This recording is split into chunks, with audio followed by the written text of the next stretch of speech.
Okay, these are the notes for 8.2 polar graphs.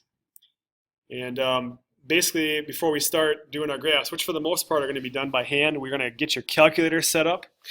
It's good to get it set up, and then while we're doing some of the graphs by hand, we'll also kind of flash over to the calculator and just kind of compare and make sure you're feeling all right with the calculator. There is a couple graphs at the very end, the rows, is where we do use the calculator to help us out a little bit, and also some application problems in your homework where the calculator comes in handy too.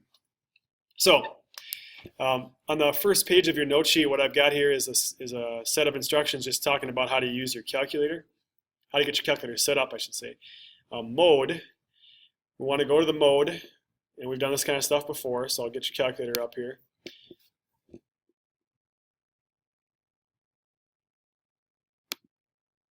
Things we need to do, we need to be in radian mode. If you're in degree mode, which you probably are from like the chapter 5, 6 test, I suppose. Get it switched over to radians, and then the other thing we need to do is be in polar.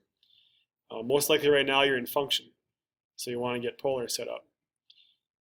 The next thing to do is we need to change the format. So format for the 84s sits right above the zoom key.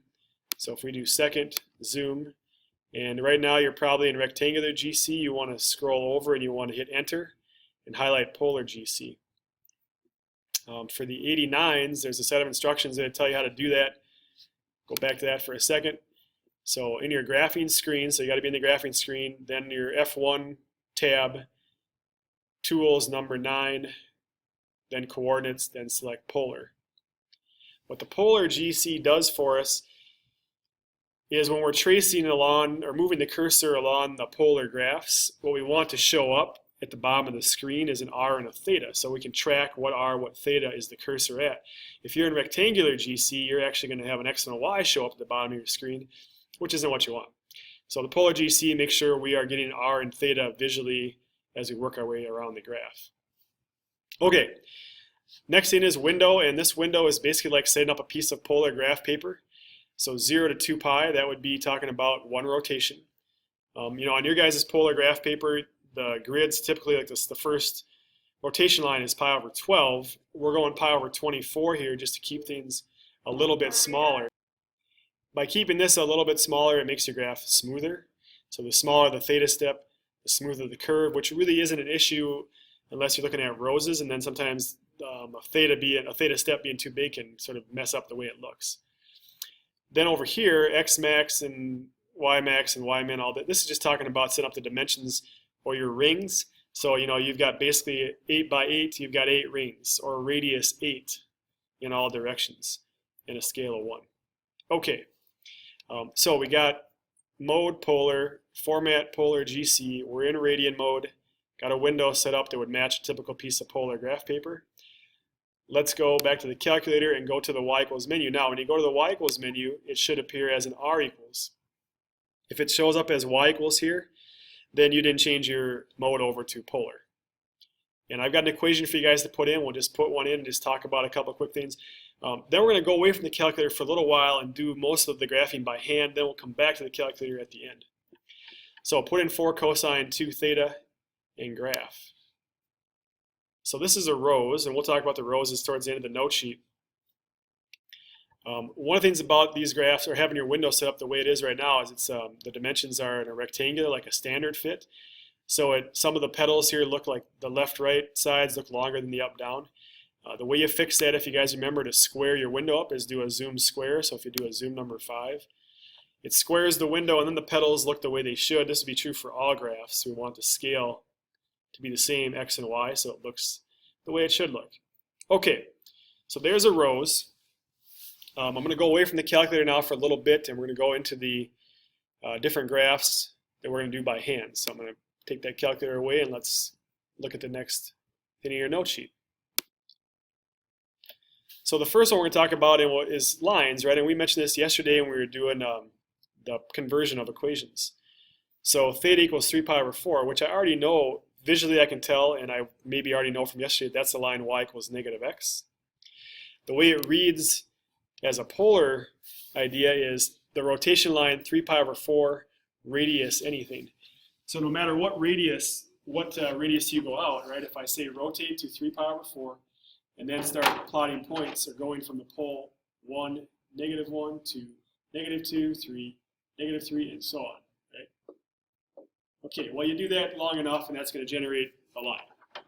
So the idea being, it doesn't make a difference what radius you go. You're on that rotation line, you're going to create, in both directions, create a line.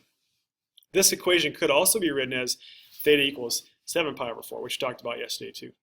Okay, so graphing lines, fairly easy. Rotate to 3 pi over 4, and then radius in both directions will generate a line. We don't have you guys do too many lines, but it's good to relate it. It's good for the equation conversion ideas to see that idea again. The next set of graphs are circles. And the first one, r equals a, is actually like what you guys would think of as a circle from geometry. So radius equals, whatever. Radius equals 4, radius equals 10. That's a circle radius 4. The other ones, you notice how they're not centered at the origin. They're actually centered around an axis, where the diameter actually is like basically right along the x-axis or the y-axis. There is definitely a connection here to the sine and cosine function and what axis the circle sits around. If you guys think about it, look at the circle here around the y-axis, and it's a sine version of the circle. So sine is y. Look at this circle, sits around the x-axis. Cosine is x. That connection is definitely there. That's also going to be there for the cardioids, which we're going to do in a minute.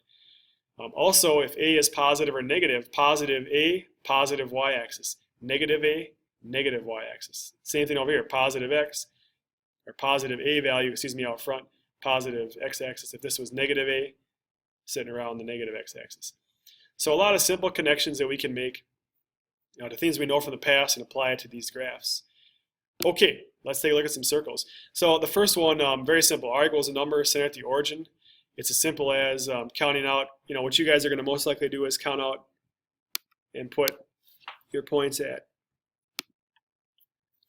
So if it's me doing this, as far as a sketch goes, I'm going to go out, I'll plot a point, plot a point, plot a point. That's plenty. Those 4 should do the job, and then basically because you're working on a piece of polar graph paper, you can just trace around, so circle radius 4. Now if you switch to the other two, again, we want to make the connection between which function we have and what axis we're going to have this opening around. In this case, the number out front is not a radius, it's a diameter.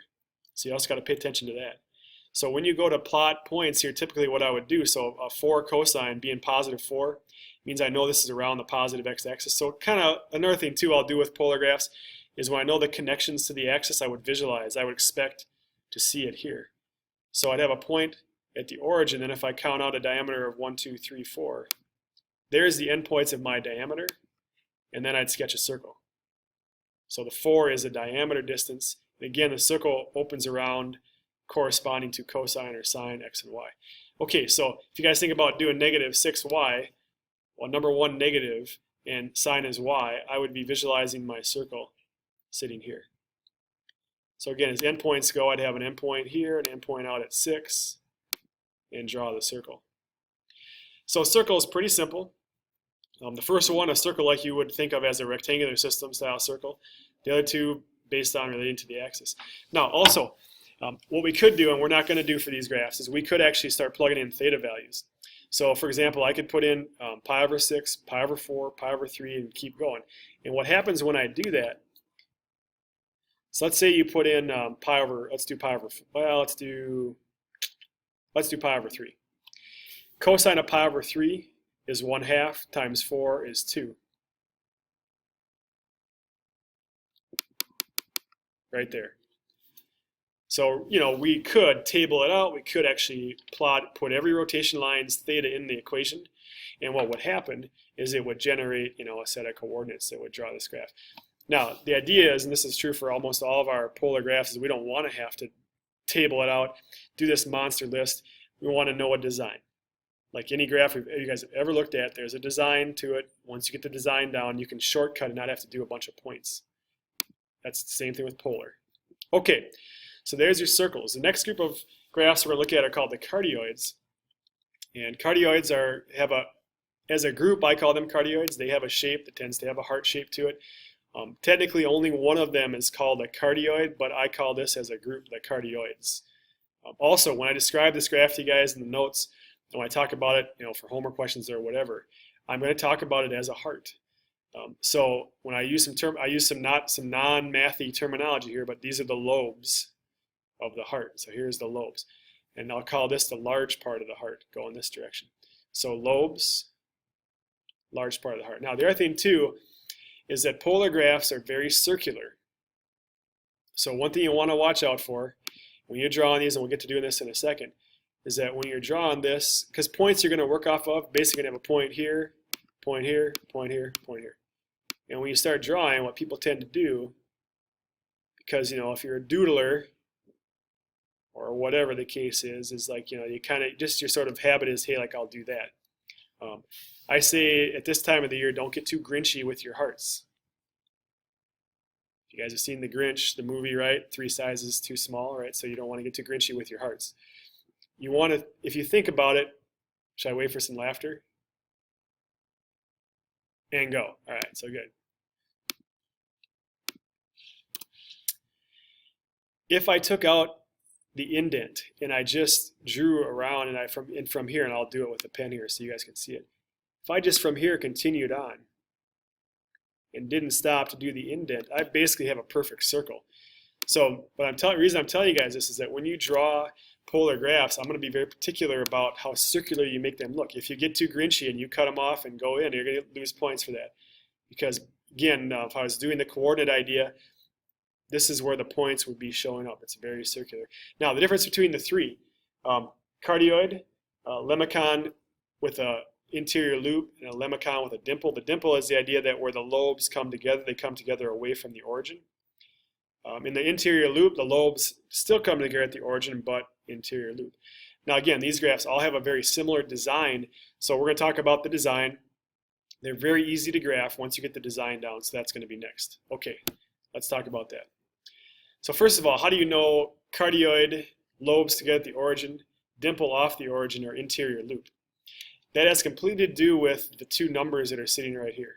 If these two numbers are the same, you have the standard cardioid or the lobes coming together at the origin. Looking ahead just for a second, we'll flash forward. In a lemicon or the dimple, if the first number is bigger than the second number, that's a dimple. So here's the basic distinction.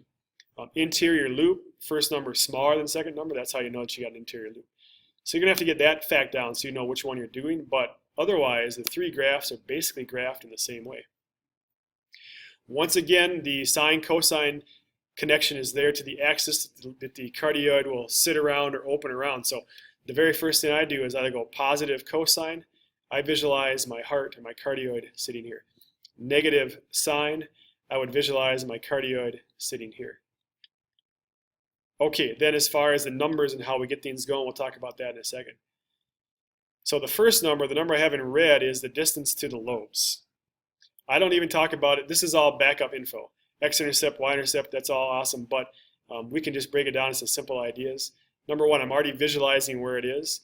So I know there's a point at the origin. The first number in red, 3, 1, 2, 3. That's the distance to the lobes, 1, 2, 3.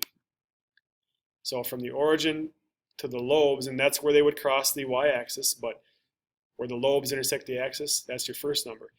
Then the large part of the heart. Now again, I know visually it's got to be sitting out here, so add these two numbers together. 3 plus 3 is 6. And now it's just your job to draw it.